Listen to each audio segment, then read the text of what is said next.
India മുന്നണി നമ്മളൊക്കെ വിചാരിച്ചതിനപ്പുറത്തേക്കുള്ള സീറ്റുകളൊക്കെ ലഭിച്ചു. വലിയ സന്തോഷത്തിലാണ് അവർ പോലും വിചാരിച്ചതല്ല. അവർ ചില കണക്കുകളൊക്കെ പറഞ്ഞെങ്കിലും ഇത്രയൊക്കെ ഉണ്ടാവും കിട്ടും എന്നുള്ള ധാരണയൊന്നും അവർക്കുണ്ടായിരുന്നില്ല. സർക്കാർ രൂപീകരിക്കാനുള്ള ചില ശ്രമങ്ങളും ഒക്കെ അവർ നടത്തി നോക്കി, പക്ഷെ നടന്നില്ല. അപ്പോൾ എൻ്റെ ചോദ്യം, ഇന്ത്യ മുന്നണിയുടെ രാഷ്ട്രീയ ഭാവി ഇനി എന്തായിത്തീരും എന്നുള്ളതാണ്. ശക്തമാവും.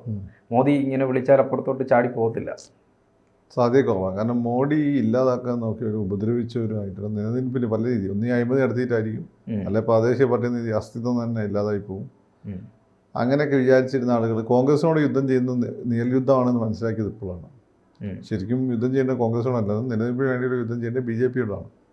കോൺഗ്രസ്സുകാർ അങ്ങനെ പൂർണ്ണമായിട്ട് അത് നശിപ്പിക്കാനുള്ള ഒരു ശേഷിയൊന്നും അവർക്കില്ല. അത് BJP-ക്കും CPM-നും ഉള്ളൂ. CPM ദേശീയ തലത്തിലില്ലല്ലോ. അപ്പം ഇപ്പോൾ അണ്ണാമലൈ നോക്കുക, തമിഴ്നാട്ടിൽ DMK-ക്ക് ശക്തമായ വെല്ലുവിളിയാണ് അണ്ണാമലൈ. അയാൾ ഗ്രാസ് റൂട്ട് ലെവലാണ് അയാളുടെ പ്രവർത്തനം. അയാളിപ്പോൾ തന്നെ മന്ത്രിസ്ഥാനം കിട്ടിയിട്ട് വേണ്ടാത്തത് രണ്ടാണ്, അയാൾ സുരേഷ് ഗോപി മാത്രമേ ഉള്ളൂ. അപ്പം അയാൾ ജയിച്ചിരുന്ന ഒരു വർഷം മന്ത്രിയാകുമായിരുന്നു. പക്ഷേ തോറ്റ സ്ഥിതിക്ക് ആകെ ഇനി കൂടുതൽ അവിടെ ശ്രദ്ധിച്ചിരുന്നു തന്നെ പറ്റുള്ളൂ. പിന്നെ അതുപോലെ തന്നെ അവിടെ തന്നെ വിജയ് ഇപ്പം വരുന്നുണ്ട്. DMK-ക്ക് ഈ പവറൊക്കെ ഉണ്ടെന്ന് വന്നിട്ട് ജനങ്ങൾക്ക് ഈ പറയുന്ന അവിടുത്തെ മക്കൾ ഭരണത്തിൽ വലിയ താല്പര്യം ഒന്നും ഉണ്ടാവില്ല ജനങ്ങൾക്ക്, DMK-കാർക്ക് ഉണ്ടാവും. ഇപ്പം എന്നോട് BJP എല്ലാം കൂടി കൊടുത്താൽ തീരും. വേറെ അതിലുള്ള ഒന്ന് NCP ആണ്. ശരത് പവാറിന് ശേഷം യദുകുലമായിരിക്കും. മമതാ ബാനർജി മരിച്ചു കഴിഞ്ഞാൽ അവരുടെ കാലത്തോ തന്നെ ബംഗാളിൽ എന്താവും സ്ഥിതി എന്ന് പറയാൻ പറ്റില്ല. ഇങ്ങനെയുള്ള പാർട്ടികളുടെ സമയം അവരുടെ നിലനിൽപ്പ് അവർക്കിപ്പോൾ മനസ്സിലായി, അവരുടെ ശരിയായ ശത്രു കോൺഗ്രസ് അല്ല BJP. പിന്നെ ആം ആദ്മി ഉണ്ട്. പിന്നെ ആം ആദ്മി പാർട്ടിക്ക് അത് മനസ്സിലായി. BJP-ക്ക് ഇന്ത്യയിൽ ഏതെങ്കിലും തരത്തിൽ ഭീഷണി ഉയർത്താൻ ശേഷി ഉള്ളൊരു പാർട്ടി ആം ആദ്മി പാർട്ടിയാണ്. കാരണം ഇവരുടെ ഐഡിയോളജി തമ്മിൽ ഇപ്പം ഭാരതീയ സംസ്കാരത്തിനൊക്കെ വലിയ ഊന്നൽ കൊടുക്കുന്നവരാണ്. പക്ഷേ BJP-ക്ക് ഇല്ലാത്ത ഒരു ഗ്ലോബൽ റീച്ച് വരുന്നുണ്ട് കാരണം ആൻറ്റി BJP ആയതുകൊണ്ടും ഈ അരവിന്ദ് കെജ്രിവാളിന് വലിയ, പ്രത്യേകിച്ച് ഈ പഞ്ചാബ് ഡൽഹി ബാക്ക്ഗ്രൗണ്ട് ആയതുകൊണ്ട് ഖലിസ്ഥാൻവാദികൾ അവരുടെ ഉണ്ടാവും, അമേരിക്ക ഉണ്ടാവും. കാര്യം ഇവർ അത്രത്തോളം നാഷണലിസ്റ്റിക് അല്ല. BJP പക്കാ നാഷണലിസ്റ്റ്, ഫാർ റൈറ്റാണ്. ഇവർ സെൻട്രൽ റൈറ്റാണ്. അപ്പോൾ സെൻട്രൽ റൈറ്റിന് നെഗോഷിയേഷൻ പോസിബിളാണ് ഏത് വിഷയത്തിൽ. ഇപ്പോൾ ആൻറ്റി കൺവേർഷൻ ഇതിനൊന്നും BJP ആയിട്ട് നെഗോഷിയേറ്റ് ചെയ്യാൻ പറ്റില്ല. അപ്പോൾ ഇതിൻ്റെയൊക്കെ സപ്പോർട്ട് കിട്ടും. ഇന്ത്യക്കാരെ സംബന്ധിച്ചാൽ ലക്ഷ്മി ദേവി ഇത്തരം കാര്യങ്ങളും കമ്മ്യൂണിസ്റ്റുകാർ കാണിക്കുന്ന ഒരു കാണിച്ചിരുന്ന ഒരു അകൽച്ചയൊന്നും ഇവർക്കില്ല. നെഹ്റു ഉണ്ടായ ചതുർത്ഥിയും ഇല്ല. ഇവരതൊക്കെ ഇതിനെക്കാട്ടും കൂടുതൽ വേണമെന്ന് പറയുന്ന ആളുകളാണ്. കൊല്ലാ കോയിന് ലക്ഷ്മി ദേവി വേണം. ബേസിക്കലി ഈസ് എ ബനിയ, അതിൻ്റെ ഒരു അരവിന്ദ് കെജ്രിവാൾ. അപ്പോൾ പക്ഷെ അവരെ സംബന്ധിച്ചിടത്തോളം പിച്ച വെച്ച് നടന്നാലല്ലേ വളരാൻ പറ്റുള്ളൂ. അത് BJP സമ്മതിക്കാത്ത അവസ്ഥയാണ്. BJP ആദ്യം അറിയാം, BJP സംബന്ധിച്ച് കോൺഗ്രസ് അല്ല ശത്രു ഇവരാണ്. അപ്പോൾ അവർക്ക് മനസ്സിലായി തൽക്കാലം BJP-യുടെ കൂടെ നിൽക്കുന്നതിനേക്കാൾ BJP-യുടെ കൂടെ ഒറ്റയ്ക്ക് നിന്നാൽ പിടിച്ചേക്കാൻ പറ്റില്ല. രാഷ്ട്രീയമാണ്. അല്ല, രാഷ്ട്രീയത്തിൽ ഒന്നും അസാധ്യമല്ലല്ലോ. അല്ല, അസാധ്യമാണ്. പക്ഷെ അതിന് ഇവർക്കൊരു ഒന്നാമത്തെ കാര്യം എന്ന് വെച്ചാൽ NDA-ക്ക് ഒരു ഭീഷണി വരുന്നുണ്ട്. NDA-ക്ക് ഒരു ഭീഷണി വരാൻ സാധ്യതയില്ല ഇപ്പോഴത്തെ ഒരു സാഹചര്യത്തിൽ. ഇനിയിപ്പം നാളെ ഒരു സാഹചര്യങ്ങളൊക്കെ ഇന്ത്യയിൽ ഭയങ്കര ദാരിദ്ര്യവും കഷ്ടപ്പാടുമല്ലോ, യുദ്ധം വന്നു, അല്ലെങ്കിൽ ഈ പറഞ്ഞ ചന്ദ്രബാബു നായിഡുവിനെ ഏതെങ്കിലും മാഫിയകൾ ഇറക്കി വിട്ടു മോഡിക്കെതിരെ, അതായത് കൺവേർഷൻ മാഫിയയെ, അതല്ലെങ്കിൽ ഇങ്ങനെയുള്ള ഏതെങ്കിലും ആൻറ്റി ഇന്ത്യൻ മാഫിയ ഇറക്കി വിട്ടു, അതായത് പിന്തുണ വലിക്കും. അപ്പോൾ ആ പാർട്ടിനെ തന്നെ വളർത്താനുള്ള സംവിധാനം ഉണ്ടല്ലോ. സാധാരണഗതിയിൽ അവർ കണ്ടിന്യൂ ചെയ്ത് പോകാനാണ് സാധ്യത. അപ്പോൾ അവരങ്ങനെ തന്നെ ശക്തമായി പോകുമ്പോൾ ഇവിടെയും ശക്തമായി പോകും. ഇവിടെ നിലനിൽപ്പിൻ്റെ ഒരു വലിയൊരു ക്വസ്റ്റ്യൻ ഉണ്ട്. കോൺഗ്രസ് അവർക്കൊരു ഭീഷണിയല്ലല്ലോ. ഇതേക്കാലം അവർ നമ്മൾ കോൺഗ്രസ് അവർക്ക് ഭീഷണിയല്ല, കോൺഗ്രസിന് അവരാണ് ഭീഷണി. പല പ്രാദേശിക പാർട്ടികളുടെയും ചിറകിലേറിയാണ് ഇത്തവണ ജയിച്ചത്. പിന്നെ കോൺഗ്രസിനെ സംബന്ധിച്ചിടത്തോളം അവരിപ്പം ഈ വലിയേട്ടൻ മനോഭാവമായിട്ട് കാണിക്കുന്നത് പരാതി സീറ്റുകളെല്ലാം വിട്ടുകൊടുത്തിട്ടുണ്ട്. പിന്നെ രാഹുൽ ഗാന്ധിയുടെ ഒരു സ്വഭാവം ആ രീതിയിലാണ്. അങ്ങനെ അധികാര പിന്നെ ഭ്രാന്തനൊന്നല്ല രാഹുൽ ഗാന്ധി. കൂടുള്ളവന്മാരുണ്ടാവും ഭൂലോക ഉടായ്പക്കാരി. രാഹുൽ ഗാന്ധി പേഴ്സണലി എൻ്റെ മനുഷ്യനാണ്. ഞാൻ പണ്ടേ പറയാറുണ്ട്, കുഞ്ഞായോ എന്നിട്ട് ഞാൻ പറഞ്ഞു രാഹുൽ ഗാന്ധി ഇപ്പം പപ്പുമല്ല, ഒരു ഫൈറ്ററാണ്, ഒരു എന്താണ് സ്ട്രോങ് ഫൈറ്ററായി മാറും. കാരണം താഴെ ഒരു ഇവനല്ലേ പണ്ട് പപ്പു എന്ന് വിളിച്ചു. ഞാൻ എൻ്റെ ജീവിതം അയാളെ പപ്പു എന്ന് വിളിച്ചിട്ടുണ്ട്, അവനൊക്കെ വിളിച്ചിട്ടുണ്ട്. ഞാൻ അന്നും പറഞ്ഞ് അയാളൊരു ശരിക്കും ഇന്ത്യയിലെ രാഷ്ട്രീയക്കാരനാവേണ്ട ആളല്ല, അയാളെ വിഷനൊക്കെ ഒരു ഭയങ്കര അഡ്വാൻസ്ഡ് ആണ്. പക്ഷെ നമ്മുടെ നാട്ടുകാർക്ക് പറഞ്ഞാൽ മനസ്സിലാവില്ല, നമ്മുടെ നാട്ടുകാർക്ക് മോഡിനെ പോലുള്ള ആളുകൾ വന്നാൽ മനസ്സിലാവുള്ളൂ എന്നാ പറഞ്ഞു.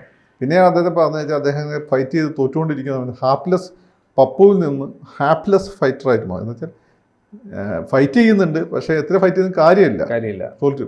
ഈ ഇലക്ഷൻ അദ്ദേഹം ഒരു സ്ട്രോങ് ഫൈറ്ററാണെന്ന് അദ്ദേഹം തെളിയിച്ചു. അപ്പോൾ നമ്മളത് അംഗീകരിക്കുന്നതാണ്. അപ്പോൾ ഇവന്മാർക്കൊക്കെ വലുത് അറിയുക. അപ്പോൾ അതാണ് അതിൻ്റെ കാര്യം. അപ്പം ഈ രണ്ട് സഖ്യവും ശക്തമായി പോകാനാണ് സാധ്യത. ഇവിടെ നിന്ന് നമ്മുടെ കേരള കോൺഗ്രസ് എമ്മിനെ അങ്ങോട്ട് കൊണ്ടുപോകാനുള്ള ഒരു ശ്രമമൊക്കെ നടത്തി എന്നുള്ളൊരു വാർത്ത ഉണ്ടായിരുന്നു. അതിപ്പം നിഷേധിച്ചെങ്കിൽ പോലും അത് പോവും, അതെന്ന് പോയി. ഇതിപ്പോൾ വെച്ചാൽ അവർ ഈ ഈജിപ്തിൽ നിന്ന് യാത്ര തുടങ്ങി.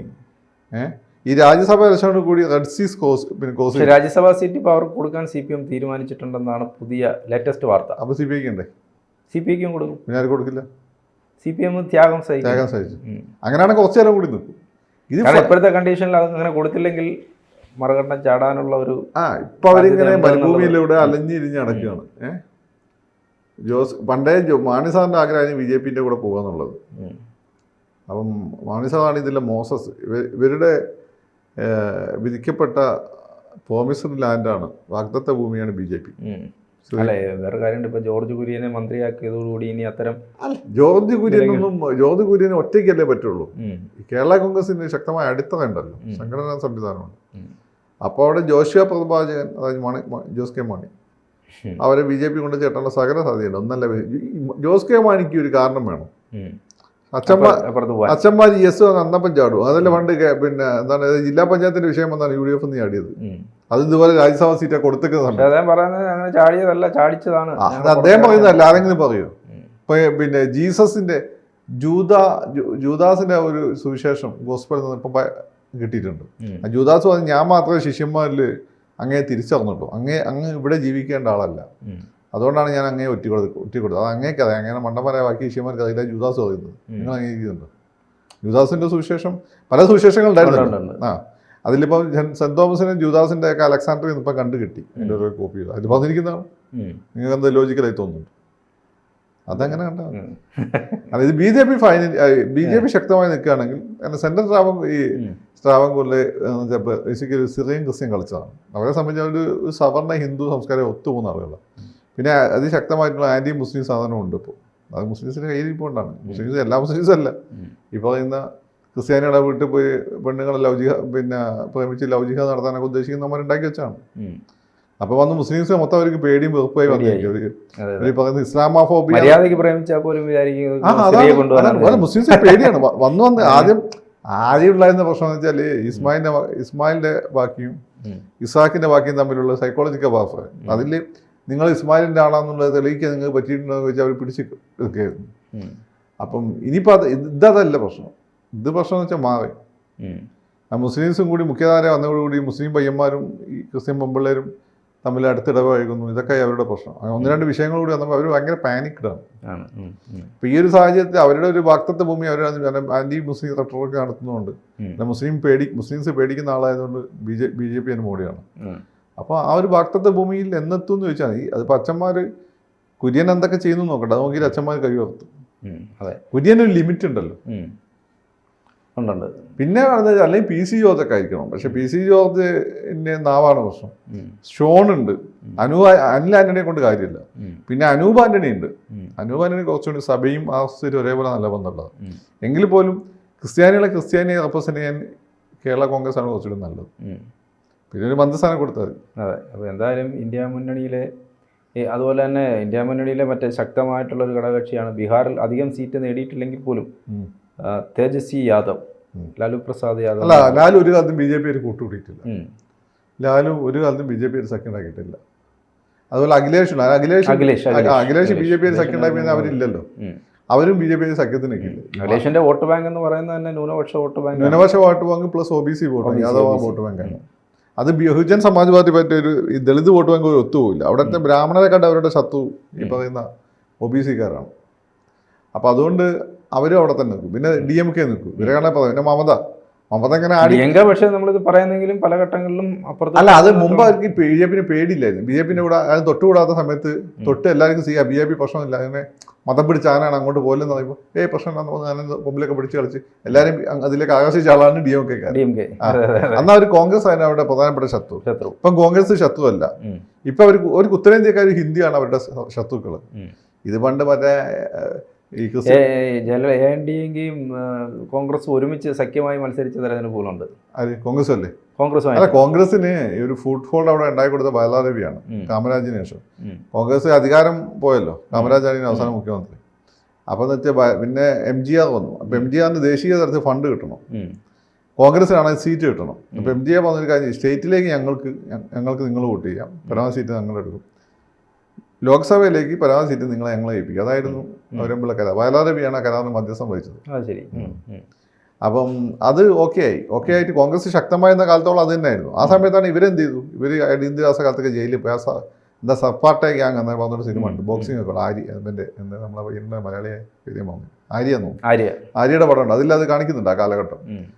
അപ്പം അത് കഴിഞ്ഞ് ഇവരെന്ത് ചെയ്ത് പണ്ട് ജനതാ പാർട്ടി ആ ബന്ധമൊക്കെ വെച്ചുകൊണ്ട് ഇവർ BJP കൂടെ പോയി. പിന്നെ കുറച്ച് കഴിഞ്ഞ് ഇവർ കോൺഗ്രസ് ശരിക്കും വലിയ ഭീഷണിയൊന്നുമല്ല. നോർത്ത് ഇന്ത്യൻ സോക്കോൾഡ് ബ്രാഹ്മണിക് അല്ലെ സനാതന സംസ്കാരം എന്നൊക്കെ പറഞ്ഞാൽ അതിൽ റെപ്രസെന്റ് ചെയ്യുന്നത് ആരാണ്? BJP എന്ന് മനസ്സിലായി. അതോടെ ഇവർക്ക് ശക്തമായ BJP എതിരാളികളാണ്. ഇനി ഒരു ദിവസം കൊണ്ട് മാറ്റി പറയാൻ പറ്റും. സനാതന സംസ്കാരം എന്ന് വെച്ചാൽ എടുത്ത് കളയണം, നശിച്ചോണം എന്നൊക്കെ പറഞ്ഞാൽ അയാളെ ഇളയമായി.